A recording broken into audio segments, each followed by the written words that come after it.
Jadi muslimin-muslimat yang dirahmati Allah, kita nak pergi kepada soalan yang pusingan yang kedua, soalan yang terakhir kepada Al-Fadhil Ustaz Zamri tentang apakah pesanan sebagai anggota jemaah. Sebab kita di atas pentas ini semuanya daripada NGO dan juga parti politik, dan kita semua berfahaman untuk menaikkan kembali Islam di tanah air kita dalam isu-isu yang boleh kita satu padukan untuk anak cucu kita sebenarnya. Dan apakah pesanan sebagai anggota jemaah dalam gerakan Islam dalam isu perpaduan umat ini? Silakan Ustaz. Terima kasih saudara pengurusi, tuan-tuan dan puan-puan sekalian. Saya sangat setuju, dan hari ini adalah sebenarnya hari yang bila saya dijemput untuk mewakili ISMA, satu hari yang sangat saya tunggu-tunggu. Sebab dalam bayangan saya di atas pentas ini ada UMNO-nya, ada ikramnya dan sebagainya, dan itu merupakan saat yang, detik yang paling manis. Kita bercakap dari hati ke hati dan sebagainya. Mungkin disebabkan sebab-sebab tertentu tak dapat bersama. Tapi dua orang ni pun dah cukup dah memberikan banyak ilmu dan input kepada saya dan juga kepada hadirin, insya-Allah. Tuan-tuan sekalian, apa yang disebut oleh Ustaz Syahmi tadi, di hadapan kita cabaran makin dahsyat. Untuk kita mempraktikkan kembali kepada Quran dan Sunnah pada masa akan datang, cabaran sangat dahsyat. Kita ambil satu contoh, dan saya rasa ini mahalul ittifaq sama kita, saya sendiri, Tuan Haji Razman, Tuan Haji Suhaimi dan semua, bahawa kita mengimpikan satu hari nanti di Malaysia ini akan dilaksanakan hukum hudud. Ada yang tak setuju tak? Angkat tangan, jaga-jaga Ustaz. Ada tak? Semua setuju? Baik, semua setuju. Itu harapan impian kita. Tak sempat kita pun, mungkin anak cucu kita, tak apalah, kita jadi mata rantai saja, tak apa.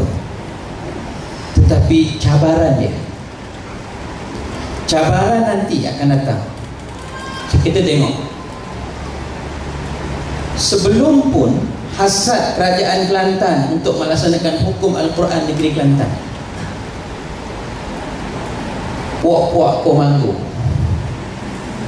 puak-puak kufar ini, dan Melayu Muslim berfikiran liberal, mereka buat satu laporan ke PBB, tekan kerajaan Malaysia supaya bertegas tolak hudud seperti mana yang kita semua impikan.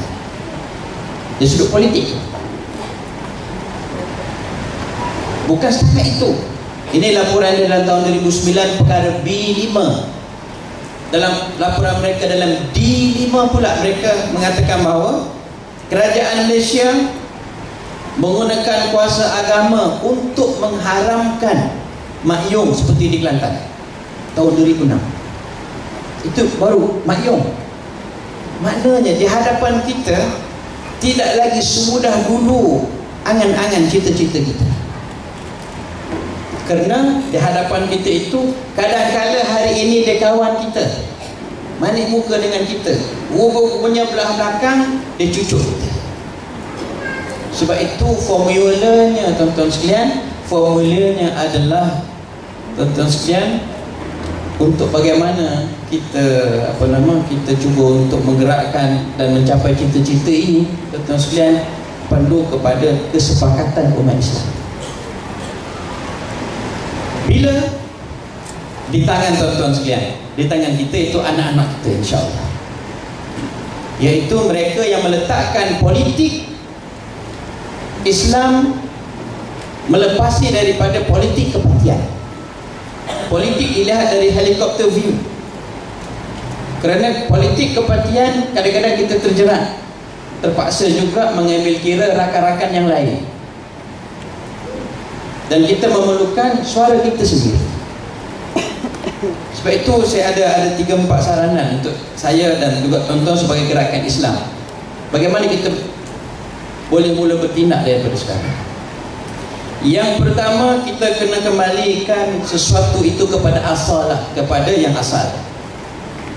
Perasan ataupun tidak kebelakangan ini, dulu Dalam gerakan Islam kita sering mengatakan ukhuwah Islamiyah, ukhuwah Islamiyah. Hari ini agak tenggelam, tetapi timbul perkataan baru, ukhuwah Insaniyah.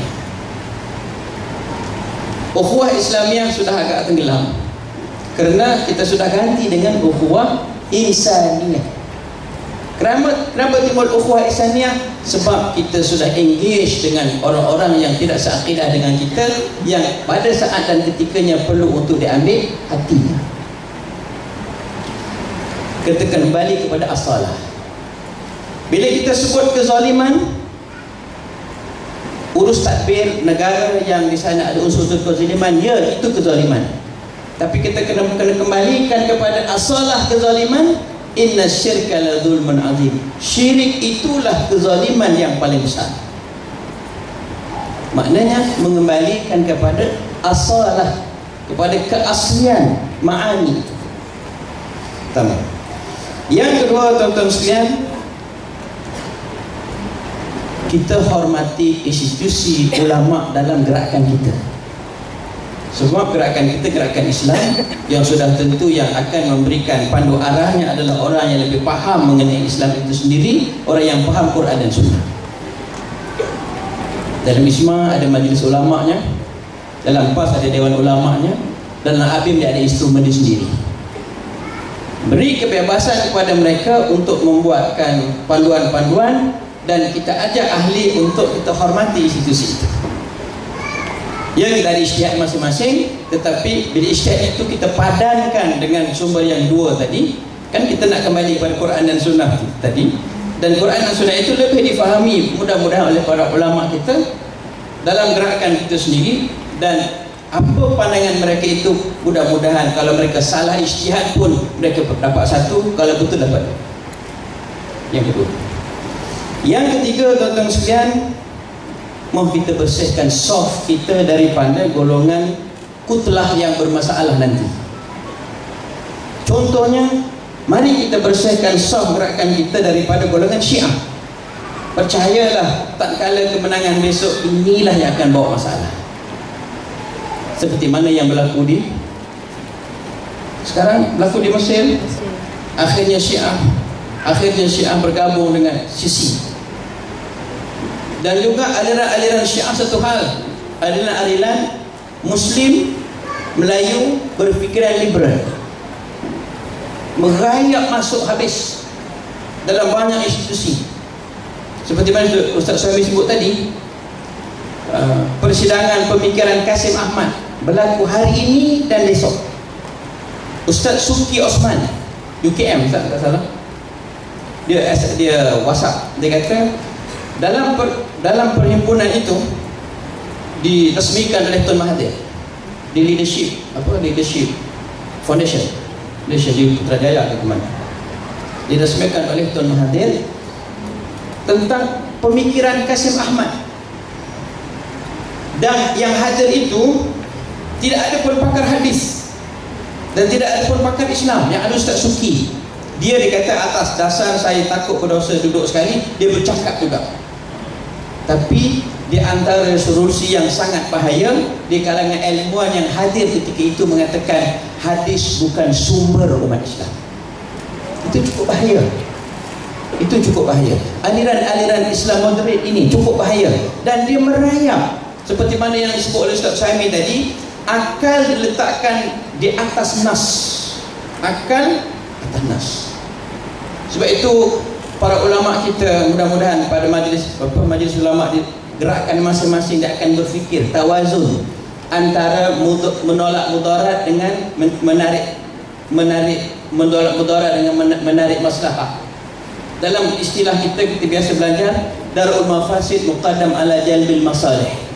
Menolak kemudaratan mesti diutamakan daripada menarik masalah. Kita mungkin dalam beberapa tindakan kita kata ini maslahat dakwah, tapi masalah darul mafsadah, menolak kemurtadan itu lebih utama daripada menarik maslahah. Kemudian seterusnya, di antara cadangan lah, mudah-mudahan kalau ada solusi, hubungan kita dengan orang kafir perlu dirujuk semula di dalam Al-Quran.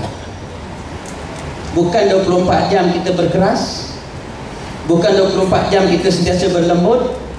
Di sana ada tempat kita kena berkeras, di sana ada tempat kita kena berlembut. Kena kita belajar balik mengenai sawabit, benda-benda yang tidak boleh tolak ansur, kena bagi harga mati, simpul mati. Dan di sana ada perkara yang murunah, cara teknikal boleh kita bertolak ansur. Kita kena kaji balik walak dan barak di kalangan umat Islam dan di kalangan orang bukan Islam. Kerana asal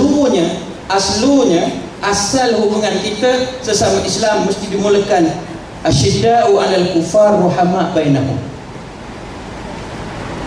Dalam surah Mumtahanah di sana cukup detail apa perkara-perkara yang boleh kita secara teknikalnya kita boleh bertolak ansur, tapi di sana ada beberapa perkara yang kita kena beri garis mati, simpul mati, harga mati, supaya nanti kita tidak banyak berpuluh tahun daripada mereka kita bertolak ansur dengan mereka, pada hari ini kita beransur-ansur ditolak oleh mereka.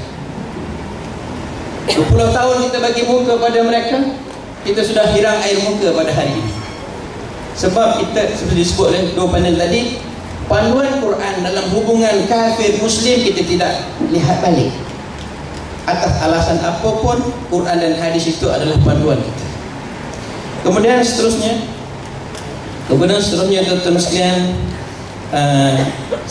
kita sangat berharap pertemuan-pertemuan begini diselalukan, digaduh macam mana pun. Kalau jumpa tepuk-tepuk tangan, tepuk dah, minum sekali. Tuan Haji pun tahu, kalau pergi Dewan Undangan Negeri sana, dalam dewan macam nak tersebuah air mata, keluar mata tu, gaduh dundang. Bila minum kejap lagi, dia duduk sekali suap penyuap. Allahu Akbar. Kita ni tuan-tuan sekalian, lebih-lebih orang Melayu ni, bila jumpa nak makan sekali, duduk sekali, banyak benda selesai. Kita biasakan muzakarah dengan meja bulat dan sebagainya, insya-Allah kita akan sentiasa ada rasa prasangka yang baik dan kita akan mencetuskan idea-idea yang lebih mantap, insya-Allah. Wallahu a'lam. Aku qul hadza wa astaghfirullah li wa lakum. Assalamualaikum warahmatullahi wabarakatuh.